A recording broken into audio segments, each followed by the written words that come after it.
মুসলমানদের বড় ধর্মীয় উৎসব পবিত্র ঈদ উল ফিতর। ঈদের দিন হচ্ছে সকল মুসলমানদের আনন্দের দিন। ইসলামের শরীয়ত অনুযায়ী ঈদের দিন বেশ কিছু কাজ করা থেকে বিরত থাকার কথা বলা হয়েছে। হাদিসেও এসব বিষয়ে নির্দেশনা দেওয়া হয়েছে।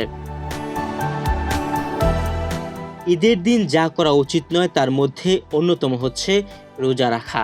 সেজন্য হাদিসে ঈদের দিন রোজা পালন করা থেকে বিরত থাকার নির্দেশ এসেছে। সহিহ বুখারী ও মুসলিমে বর্ণিত আছে, হযরত মুহাম্মদ সাল্লাল্লাহু আলাইহি সাল্লাম ঈদ উল ফিতর ও ঈদ উল আজহার দিনে রোজা রাখতে নিষেধ করেছেন। ফরজ নামাজ আদায়ে অলসতা করা।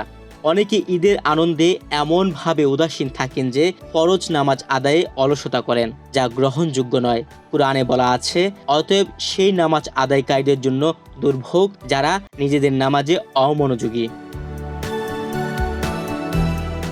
অপচয় ও অপব্যয় করা। ঈদ উপলক্ষে যে বেশি বেশি অথবা অযথা ব্যয় করবেন তা ঠিক না। কুরআনে বলা আছে, আর তোমরা কোনোভাবে অপব্যয় করো না, নিশ্চয়ই অপব্যয়কারী শয়তানের ভাই। ঈদের দিনকে কবর জিয়ারতের জন্য নির্দিষ্ট করা। অনেকে এদিনকে কবর জিয়ারতের জন্য নির্দিষ্ট করে থাকেন, যা হযরত মুহাম্মদ সাল্লাল্লাহু আলাইহি সাল্লাম ও সাহাবায়ে কেরাম থেকে সাব্যস্ত হয়নি। অতএব ঈদের দিনকে কবর জিয়ারতের জন্য নির্দিষ্ট করা যাবে না। এর জন্য রাসূল সাল্লাল্লাহু আলাইহি সাল্লাম বলেছেন যে এমন ইবাদত করলো যাতে আমাদের কোনো নির্দেশনা নেই, তা পরিত্যাজ্য হিসেবে গণ্য হবে। ঈদের দিন জুয়া খেলা ও আতশবাজি ফুটানো থেকে বিরত থাকার কথা বলা হয়েছে। এগুলো শরীয়ত বিরোধী কাজ।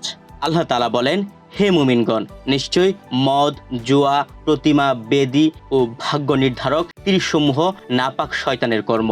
সুতরাং তোমরা তা পরিহার করো, যাতে তোমরা সফলকাম হও।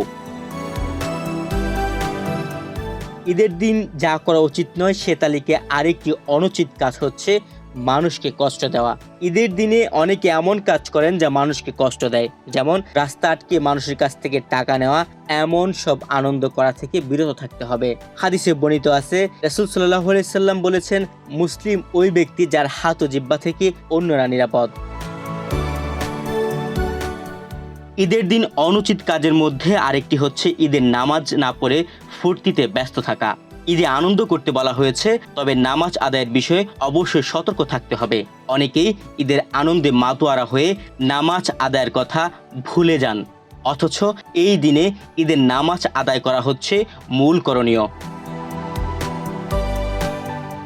ঈদের দিন সকল মুসলিমকে উপরোক্ত কাজ করা থেকে বিরত থাকা উচিত। যেহেতু এসব কাজ ইসলাম বিরোধী, তাই নিজে বিরত থাকতে হবে এবং অন্যকে বিরত রাখতে হবে। তুহিন ভুঁইয়া, বাংলাদেশ প্রতিদিন।